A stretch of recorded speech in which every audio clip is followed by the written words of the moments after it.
This is CBS News Bay Area with Juliette Goodrich. Good evening. We have new developments in the breaking news in San Francisco. We just learned one person is dead after a police shooting. This after a car crashed into the Chinese consulate. Now, right now, the building at Laguna Street and Gary Boulevard is surrounded by emergency vehicles, and police are telling people to avoid the area. That is where our Wilson Walker joins us live now with new details. Wilson. Yeah, Juliette, police confirming I guess sort of what we suspected, that it was a San Francisco police officer who fired the shots, killed someone in the consulate here, and we know a little bit more about the timeline. It was a call to San Francisco police after a car went into the lobby of the sort of public access entryway to the consulate here. We're told the car went all the way into the lobby. A call went out to San Francisco police to respond to that.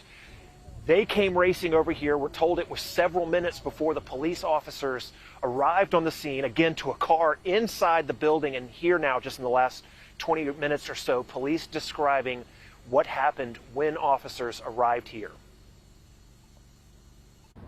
Officers entered, made contact with the suspect, and an officer-involved shooting occurred. Officers rendered aid, and they had summoned paramedics from the San Francisco Fire Department.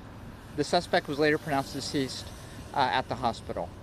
This is an open and active investigation, and the San Francisco Police Department is currently working and coordinating with investigators from the U.S. State Department. So they get a State Department also involved here, and they say they're still trying to figure out who the lead investigative agency is going to be on this. Obviously really complicated for the factors involved here with the consulate. Obviously, the big question, who is this individual in the car who comes crashing into the building? We do not know that yet. No information at all on that individual. And police are asking for help. They're asking if anyone knows anything about this, anyone who might have witnessed it or maybe grabbed any video to pass it along.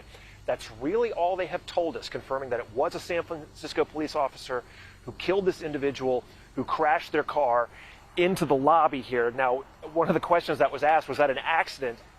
I can't imagine how it would have been accidental, considering the angle that would have been required to get a car into that lobby. So tons of questions outstanding, a lot of different agencies looking at this. That is what we know so far tonight, Julia. All right, Wilson, appreciate that. Also, we do have a statement that we have translated through Google. So here it says, the consulate said in part, it severely condemns the attack and demands the truth be ascertained quickly and dealt with in accordance with the law.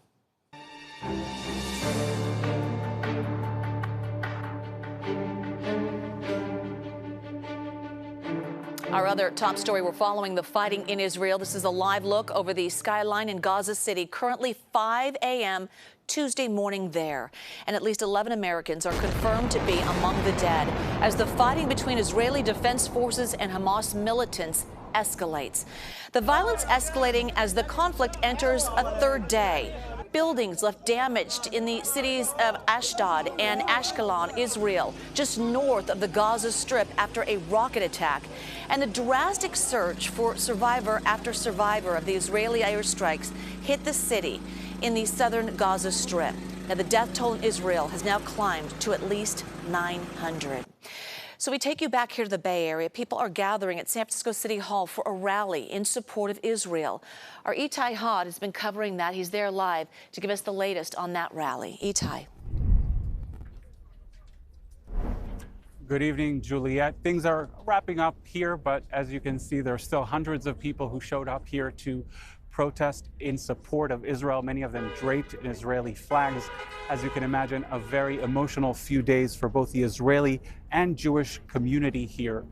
We spoke to a few people earlier who talked to us about how this is Israel's 9/11. That's how devastating this attack has been. Organizers tell us they organized this protest not just as a way of showing solidarity with Israel, but also to remind the Biden administration that the Jewish community is looking for action. Earlier today, we got a chance to talk to a couple of young Israeli women who are here on a delegation from southern Israel, from their university. They thought they were here for a week of fun and activities. Instead, they found themselves in the middle of a nightmare, desperate to get back home. So I got a phone call, a video call right on the spot from them, and they were really scared. I haven't slept this entire time. It's really hard to be in the hour differences and far away. You know, my sister is very anxious, not sleeping. Everyone's getting news about people that they know that have been killed or kidnapped or missing. This is an incredible scene, as you can see. And this scene, by the way, has been playing out not just here in the Bay Area, but all over the world. There are more protests, pro-Israeli protests already planned for tomorrow in the Bay Area, including one in downtown Walnut Creek at 5 p.m. Juliet, back to you. All right, Itai, thank you. You know, the Hamas attacks on Israel were swift and brutal, but they were not without intention. John Ramos spoke to a pair of Middle East experts to get the story behind the outburst of violence. The fallout continues from this weekend's deadly, barbarous attacks in Israel. But why now? And what did the terrorists hope to accomplish?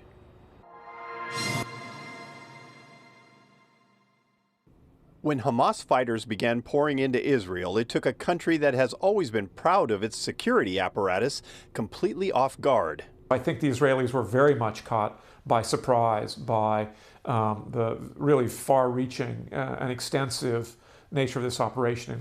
And so we are seeing Israelis say, like, this is, you know, their 9/11. Stanford law professor Alan Weiner specializes in international conflict matters. He believes the attacks were meant to send a message. I think the first thing that Hamas wanted to do was to remind the Israelis that they are there and that they are a force to be reckoned with, a security force and a political force to be reckoned with. This will almost certainly scuttle the prospects of any kind of rapprochement for the time being between Israel and Saudi Arabia.